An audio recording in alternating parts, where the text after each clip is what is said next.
So now that we're done with talking about the beginnings of the Cold War, at the same time the Cold War was happening, there was a struggle in this country for civil rights that had really started after World War II. Um, but it carried on into the 50s and into the 60s. So we're not exactly going in order here. We're going to kind of start at the beginning. The first landmark case or event that happened in the civil rights movement was called Brown versus the Board of Education. This took place in Topeka, Kansas, where a dad had two children. He wanted to send his 8-year-old daughter to the all-white school, and there's the family picture of him. And he sued to have that right, which just blew into a huge ordeal. And the truth of the matter is, they had a policy in the South and some places in Indiana too called separate but equal, where you had separate facilities for blacks and whites, but they were supposed to be equal, but they weren't equal at all. And he knew the white school was a better school, so he wanted his daughter to go to that school. This went all the way up to the Supreme Court, and it was argued in the Supreme Court by a man who would eventually become a Supreme Court Justice, Thurgood Marshall. He was a lawyer for the NAACP. There he is later in life when he was a Supreme Court Justice. The Browns won the case. President Eisenhower actually wasn't a big fan of the case, but he knew it was his responsibility as president to enforce this rule. So, after the Supreme Court said that separate but equal was against the law, he vowed to obey the rule of the law, and he would use the federal government to enforce the ruling. Many governors in the South just refused to do it, refused to integrate. Another one you might have heard of is the Montgomery bus boycott. This was the one that was started by Rosa Parks, who was a seamstress, and she was sitting in the bus, and a man asked her to give up her seat, a white man, and she refused because she's tired. The bus driver stopped the bus, called the police, and had her arrested for not giving up her seat for a white man. There she is getting printed, and here she is in her mugshot.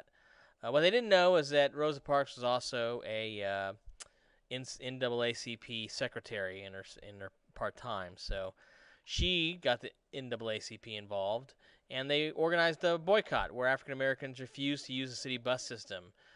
They walked to work. Spokesman for the boycott was a relative newcomer to Montgomery from Atlanta, Georgia, 26-year-old pastor named Martin Luther King Jr. There he is when he was 26. He got arrested during this bus boycott, one of the first of many times he would be arrested. 50,000 African Americans refused to ride the bus.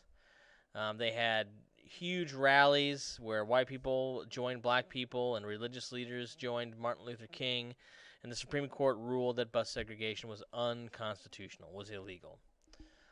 2 strikes for segregation. In Little Rock, Arkansas, Governor Orville Faubus,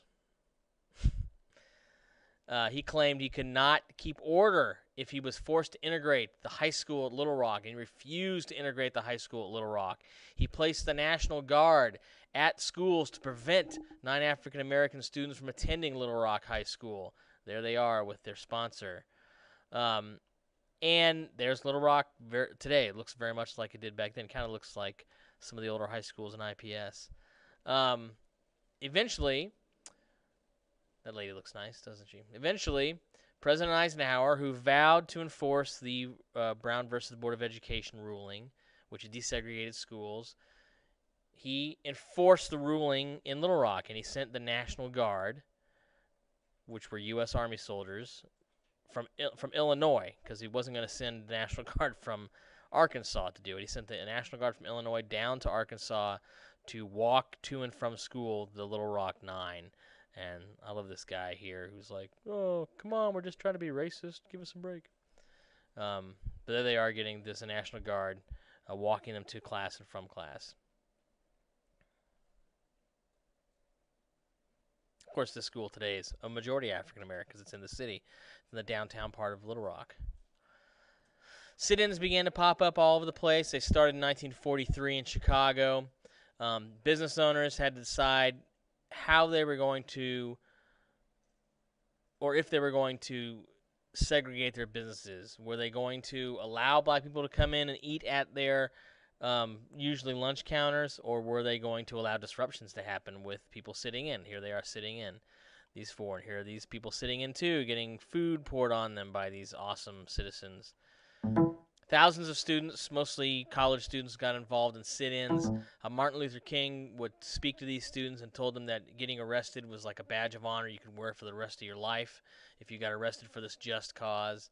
And so sit-ins happened all over the country, at libraries, at pools, at movie houses, at coffee shops, at lunch counters, at restaurants.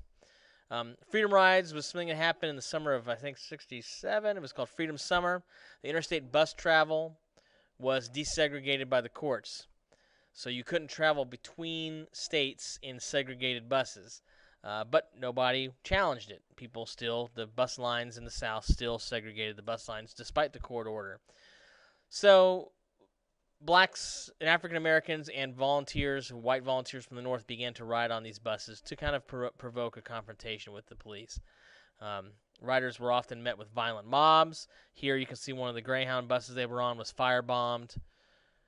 A lot of youth refused to stop the campaign, even when they were asked to stop it for their own safety. But a lot of youth continued to ride the buses that summer to desegregate them. This was the first time that these things were on the news. The country would see these images of these buses burning or these kids all bloodied after being attacked. The Attorney General of the United States at that time was the brother of the president. The president was John F. Kennedy. The Attorney General is Bobby Kennedy. He sent federal marshals down to protect the riders, and that sort of stopped the violence. And he also made sure that the Interstate Commerce Commission, which was in charge of buses that drove between states, desegregated all forms of interstate travel. If you didn't want to, then the government of the United States would sue you. And so eventually all interstate travel was desegregated. At the University of Mississippi, at Ole Miss, 1961, a Korean War veteran named James Meredith, with the help of the NAACP, sued the University of Mississippi to enter, and guess what? As you can see where this is going, the Supreme Court agreed with him that you cannot ban someone from going to the University of Mississippi just because they were black. The campus blew up when he enrolled. President Kennedy had to send the National Guard down there to the campus of Ole Miss to bring calm. Eventually, he would stay there for 2 years and leave the university because he was sick of it. In Birmingham, Alabama, Martin Luther King came to visit what he called the most segregated city in the nation. It was supposed to be a nonviolent campaign built on the principles of Mohandas Gandhi in India. Police Commissioner Bull Connor, who was in charge of keeping the peace in Birmingham, arrested 900. About 100 of them were children. They had to use jails in 4 counties to hold all the people that he arrested. There are some of the children that he arrested. He used fire hoses. He used police dogs. And he used officers to beat protesters. These images are what changed the national mood about the civil rights movement. People in the North could not believe people in the South treated people this way. The nation saw it all on TV, saw it on the news every night, and this began to shock people. This began to frighten people. Where is this country headed? You know, what do we really live in a country where you can't treat people humanely and justly?